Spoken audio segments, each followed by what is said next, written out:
आपका हमारे YouTube channel the easy trick education point में हार्दिक स्वागत है। मैं आशा करता हूं कि आप सभी घर पे सुरक्षित होंगे और हमारे YouTube चैनल पर पढ़ाई कर रहे होंगे। तो जैसा कि अपने पिछली क्लास में पॉलिनोमियल के बारे में पढ़ रहे थे और अपने टाइप देख रहे थे। अपनों ने दो तरह के टाइप देखे थे, on the basis of degree and on the basis of term. तो अपने ना पहले जो पिछली क्लास में on the basis of term define कर रहे थे। अपनों ने दो तरह से डिफाइन कर लिया था, एक तो on the basis of term, on the basis of degree. On the basis of degree में अपनों ने भी दो चीज देख ली थी। हमने कैसे देख रहे थे, on the basis of degree चल रहा था अपना, on the basis of degree का तो आपने मेरे पिछले वीडियो से अच्छी तरह से सीख गए होंगे ना, डिग्री क्या होती है, कैसे निकाली जाती है, कैसे देखी जाती है ना। तो अब अपने ना on the basis of degree, जैसे हम लोगों ने पहले देख लिया था कि जिसकी डिग्री 1 हो उसको क्या बोलते हैं, जिसकी डिग्री 0 हो उसको क्या बोलते हैं, ये अपनों ने देख लिया था। दो बेसिस अपनों ने डिफाइन कर लिए थे, डिग्री 0 और डिग्री 1। यानी डिग्री 0 वाले को तो अपने क्या बोलते थे, जीरो पॉलिनोमियल, और डिग्री 1 वाले को क्या बोलते थे, लीनियर पॉलिनोमियल। ये दो तरह के अपनों ने देख लिए थे। अभी भी अपने इसमें और भी टाइप बचे हुए हैं तो वो भी देख लेते हैं। जैसे ये तो डिग्री 0 थी और ये डिग्री 1 थी। इस पे बेस पे अपने को पता चल गया था कि अब डिग्री क्या होती थी। अपने देखते थे, जैसे मैंने कोई एग्जांपल लिखा, 7x 5, 4x की 3, 5x की 2 प्लस 4। तो इसमें अपने देखते थे कि वेरिएबल की जो हाईएस्ट पावर होती थी ना, वो क्या होती थी, डिग्री होती थी अपने उस पॉलिनोमियल। यानी पॉलिनोमियल कितने डिग्री का है, ये अपने को डिफाइन कर देता था। तो उसी के बेस पे अपनों ने देखा था कि डिग्री 0 वाले को जीरो पॉलिनोमियल बोलते हैं और डिग्री 1 वाले को लीनियर पॉलिनोमियल बोलते हैं। अब आगे चलते हैं। तो जिसकी डिग्री 2 हो, यानी अपने आप दूसरा पॉलिनोमियल लेते हैं, यानी डिग्री 2 हो तो उस वाले पॉलिनोमियल का क्या नाम दिया जाता है। डिग्री 2 का जैसे अपने एग्जांपल ले तो क्या होगा, जैसे मैंने लिखा 4x की स्क्वायर प्लस 6x प्लस 9। अब इसकी डिग्री अपने को देखने से क्या पता चलती है, कैसे पता चलती है अपने को डिग्री क्या है। अपने क्या करते हैं, अपने वेरिएबल की पावर देखते हैं। पावर देखते हैं तो अपने को पता चल जाता है कि हाँ इसकी डिग्री क्या है, 2 है। इसकी डिग्री कितनी है, 2 है। और डिग्री 2 वाले का अपने नाम क्या देते हैं, quadratic equation, quadratic polynomial. Equation नहीं, अभी इक्वेशन नहीं बोलेंगे अपने, इसको अपने क्या बोलेंगे, क्वाड्रेटिक पॉलिनोमियल बोलेंगे। इसको क्या बोलेंगे, क्वाड्रेटिक पॉलिनोमियल। इसका नाम भी है, यानी ऐसा पॉलिनोमियल। इसकी डेफिनेशन भी इसी की डिग्री से बनती है। जैसे क्या, मैंने इसकी डेफिनेशन भी लिख लेते हैं, ऐसा पॉलिनोमियल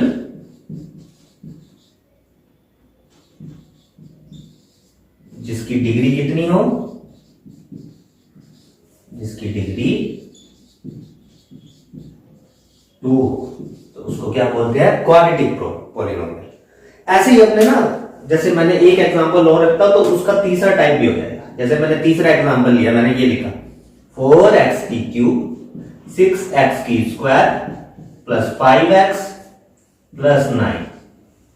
इसकी डिग्री क्या होगी, अपने को देखने से पता चल रहा है कि यहाँ पे वेरिएबल क्या है लिया हुआ अपने, x है, और सबसे ज्यादा पावर क्या है, 3। तो इसकी डिग्री कितनी है, 3। डिग्री कितनी है इसकी, 3। और अपने को पता है डिग्री 3 वाले को नाम क्या देते हैं, डिग्री 3 वाले का नाम होता है क्यूबिक पॉलिनोमियल। डिग्री 3 वाले का नाम क्या हो गया, क्यूबिक पॉलिनोमियल। इसकी डेफिनेशन भी ऐसी ही होती है कि ऐसा पॉलिनोमियल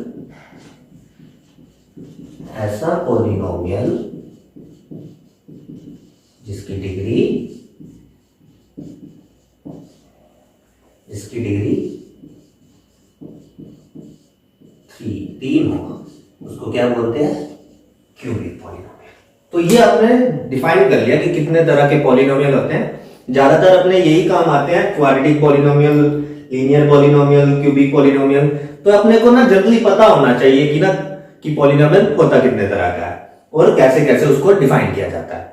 अब अपने थोड़ा सा आगे चलते हैं और अपने जानते हैं कि वैल्यू ऑफ पॉलिनोमियल क्या चीज होती है। अब थोड़ा सा चैप्टर में आगे बढ़ रहे हैं, ये अपना बेसिक्स था, यानी अपने ये सीख गए हैं कि अब यहां तक आने के बाद अपने ये जान गए हैं कि पॉलिनोमियल क्या होता है। अब हमने थोड़ा सा आगे बढ़ते हैं और वैल्यू ऑफ पॉलिनोमियल के बारे में जानते हैं। वैल्यू ऑफ पॉलिनोमियल क्या होता है?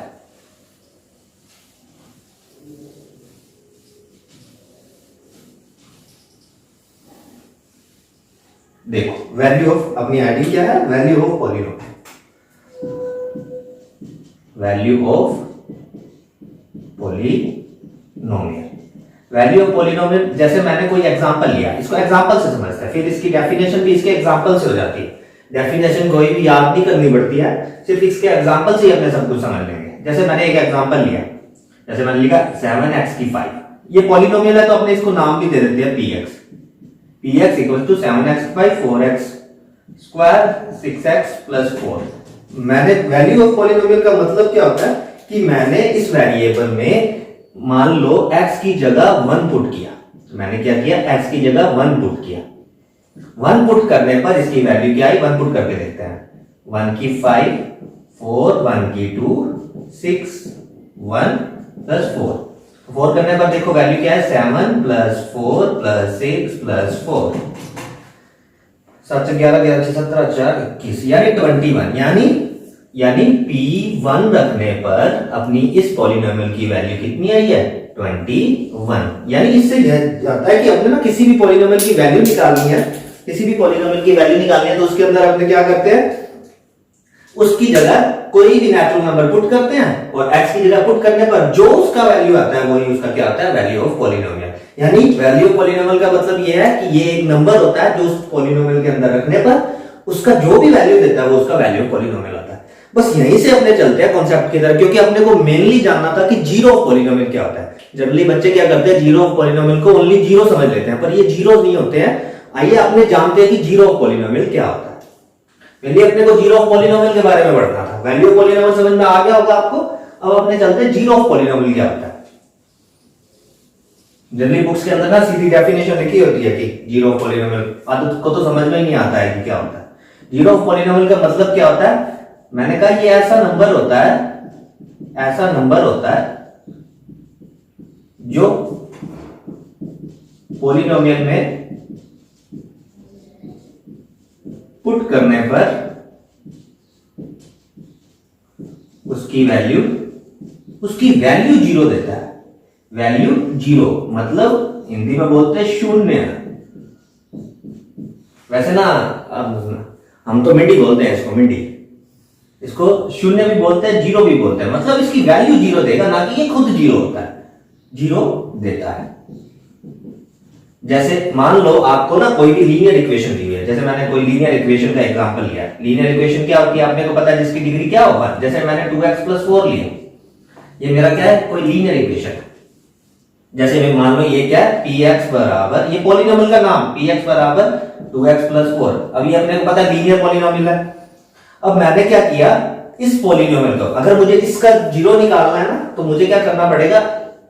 अपने को पता है कि जीरो पॉलिनोमियल मतलब px की वैल्यू क्या होनी चाहिए? जीरो आएगी, तभी तो वो अपना जीरो पॉलिनोमियल होगा, ऐसा नंबर होगा। वो नंबर खोलने के लिए क्या करते हैं? अपने इस पूरे पॉलिनोमियल को जीरो के बराबर रख देते हैं। जैसे मैंने 2x बराबर 4 रखा, तो यहां से 4 की x की वैल्यू क्या आएगी वो निकाल लो। 2x बराबर 4 उधर जाएगा तो माइनस का 4 हो जाएगा, और x 2 इधर मल्टीप्लाई में तो उधर जाके क्या हो जाएगा? डिवाइड हो जाएगा। तो वैल्यू क्या आई? -2। यानी -2 एक ऐसा नंबर है जो इस पॉलिनोमियल के अंदर पुट करने पर पॉलिनोमियल की वैल्यू को जीरो कर देता है। तो चेक भी कर सकते हैं, तो इसका एक जीरो निकल के आ जाता है। इसकी चेक करते हैं तो अपने चेक करके रख के देख लेते हैं। px बराबर 2x प्लस 4, x की जगह -2 पुट करके देखते हैं जीरो आता है या नहीं आता है। 2 x की जगह -2 पुट किया प्लस 4, देखो -4 प्लस 4 कट गया तो कितना आया? जीरो। तो मतलब -2 इसका एक जीरो था। इसको जीरोस भी बोल सकते हैं और अपने इसको एक फैक्टर भी बोल सकते हैं। मतलब इस पॉलिनोमियल का एक फैक्टर हो गया ये। जीरो बोलो फैक्टर बोलो बात एक ही है। यानी अब अपने को ये समझ में आ गया कि जीरो पॉलिनोमियल क्या होता है? ये एक ऐसा नंबर होता है जिसको उस पॉलिनोमियल के अंदर रखने पर उसकी वैल्यू जीरो कर देगा, है ना। तो ये तो देखो इस लीनियर इक्वेशन के अंदर तो अपने आराम से पॉलिनोमियल को पहचान लिया। तो जीरोस क्या होते हैं? ये ऐसे नंबर होते हैं जो उसकी वैल्यू को क्या कर देंगे? जीरो। तो जीरो पॉलिनोमियल आई थिंक आपको अब अच्छे से समझ में आ गया होगा। अब अपने क्या करते हैं, एक आगे इसका टॉपिक है इसके, अब हमने ना थोड़ा सा क्वाड्रेटिक इक्वेशन की तरफ मूव करते हैं। उसमें भी तो जीरो निकलते हैं ना। देखो आपको क्या पता चलेगा किसी इक्वेशन में कितने जीरोस होते हैं, तो थोड़ा सा ये भी जान लो कि आप सीधा ही अपने को पता चल जाए कि मैक्सिमम कितने जीरोस होते हैं। जैसे मैंने लीनियर इक्वेशन लिखा, जैसे मैंने क्या लिखा, लीनियर इक्वेशन। लीनियर इक्वेशन क्या होती है, जिसकी डिग्री क्या हो 2x + 4। अपने को पता है कि इसकी डिग्री कितनी है, इसकी डिग्री है 1। जितनी डिग्री होती है ना उतने उसके जीरो तो होने, उसके मैक्सिमम जीरो उतने तो होते ही होते हैं, उससे कम भी हो सकते हैं। मतलब जितनी डिग्री देख के अपने बता सकते हैं कि उसके कितने जीरो होंगे। जैसे इसकी डिग्री कितनी है 1, तो इसके जीरो कितने हो जाएंगे, मैक्सिमम कितने होंगे जीरो 1। जैसे अपने क्वाड्रेटिक इक्वेशन ली, क्वाड्रेटिक इक्वेशन ली, क्वाड्रेटिक इक्वेशन अपने को पता क्या होती है, जैसे x² + 2x + 4, ये मैंने ली। अब अपने को पता है कि इसकी डिग्री कितनी है, इसकी डिग्री कितनी है 2, इसकी डिग्री 2 है, तो मैक्सिमम जीरो कितने हो सकते हैं, मैक्सिमम जीरो कितने हो सकते हैं 2।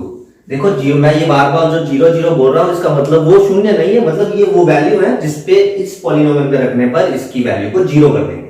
तो इसके जीरो, इसकी मतलब डिग्री से भी अपने पहचान सकते हैं। तो ऐसे ही मान लो क्यूबिक हो, तो क्यूबिक इक्वेशन हो, जैसे वो क्यूबिक होती है ना x³ + 4x² + 6x + 4। अब डिग्री इसकी कितनी है, अपने को पता है कि हाईएस्ट पावर कितनी है 3, तो मैक्सिमम जीरोस कितने होंगे इसके अंदर, 3 तो होंगे ही होंगे। इसमें जैसे 1 होगा उसमें 2, ऐसे ही मतलब जितनी डिग्री उतने जीरोस तो होते ही होते हैं।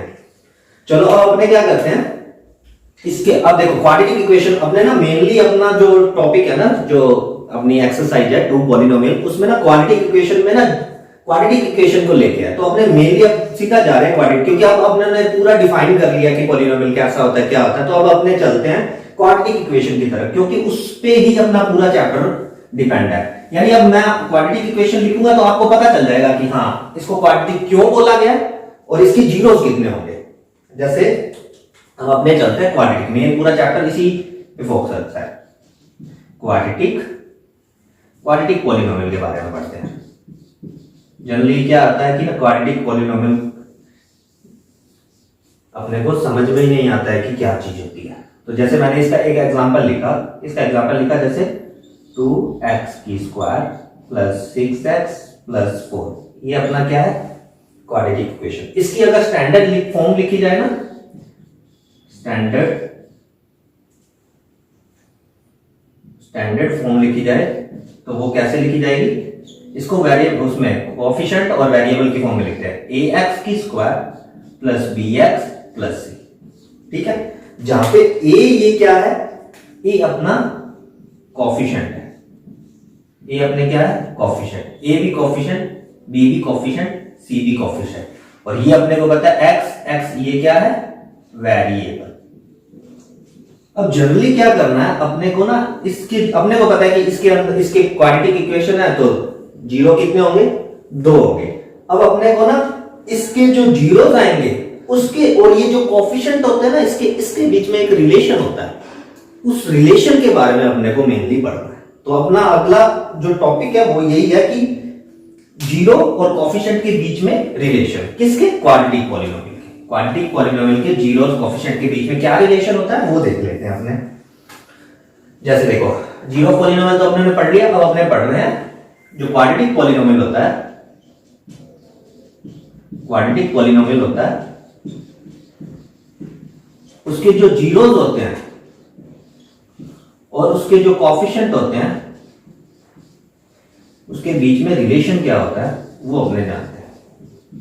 आपको बस सीधा सीधा क्या करना है, मैं कुछ चीजें लिख रहा हूं, बस आपको उस पर ही ध्यान देना है। जैसे अपने को पता है किसी क्वाड्रेटिक इक्वेशन के जीरो तो अपने क्या करते हैं मिडिल टर्म स्प्लिट करते के निकाल सकते हैं, पर अपने को इसके रिलेशन के बारे में पढ़ना है तो कुछ चीजें लिख रहा हूं उसको आपको ध्यान देना है। जैसे अपने को पता है कि स्टैंडर्ड इक्वेशन क्या होती है ax² + bx + c, और जहां पे a b और c क्या है कोएफिशिएंट है इसके, इस कोएफिशिएंट और जीरो में रिलेशन होता है। देखो जैसे मान लो इसके कोई दो इसके जीरो मान लेते हैं अपने अल्फा बीटा, अपने ने माने इसका एक नंबर अल्फा एक बीटा, ये इसके दो क्या है जीरोस है, इसके दो जीरोस है। ठीक है, तो अब अपने क्या करते हैं, इन दोनों के बीच में रिलेशन डिफाइन करते हैं। जैसे मैंने लिखा सम ऑफ जीरो चाहिए, तो मुझे क्या करना पड़ेगा, सम ऑफ जीरो चाहिए तो इसको क्या लिख सकते हैं, इसकी इक्वेशन क्या, माइनस बी अपॉन में ए। अब ये माइनस बी क्या है, कोफिशिएंट ऑफ एक्स, यानी minus coefficient of x upon में कोफिशिएंट ऑफ एक्स स्क्वायर। ये अपने को इसके बारे में लिखना है। और प्रोडक्ट ऑफ जीरो के बारे में क्या लिख सकते हैं, प्रोडक्ट ऑफ जीरो के बारे में क्या लिख सकते हैं, सी बाय ए, यानी कांस्टेंट टर्म अपॉन में कोफिशिएंट ऑफ एक्स। यानी ये जनरली अपने को क्या करना है, याद रखना है। ये अपना रिलेशन इन दोनों के कोफिशिएंट के बीच में और जीरो के बीच में बन के आता है। ये जनरली सीधा याद रख लोगे तो ज्यादा बेहतर रहेगा। अब अपने क्या करते हैं, एक एग्जांपल लेते हैं, इसके और इसके बीच के रिलेशन को समझते हैं। तो ये जो जीरोस है, एक बार क्या करते हैं, आज इतना ही रखते हैं और कल अपने देखेंगे कि इसके अब अपना ज्यादा नहीं है, बस अगला एक लॉन्ग डिवीजन मेथड रह गया और एक जीरो और इसके बीच में एक एग्जांपल से अपने इसको क्लियर करेंगे। तो आज के लिए इतना ही रखते हैं, जब अपने नेक्स्ट क्लास में मिलेंगे तो अपने जनरली क्या करेंगे, इस चैप्टर को पूरा कर लेंगे। तो आपको ये वीडियो कैसा लगा, आप कमेंट बॉक्स में कमेंट करके बताना और अपने दोस्तों को शेयर भी करना, ठीक है। तो चलो अपने एंड करते हैं और आशा करता हूं कि आप सुरक्षित भी रहेंगे घर पे। और धन्यवाद।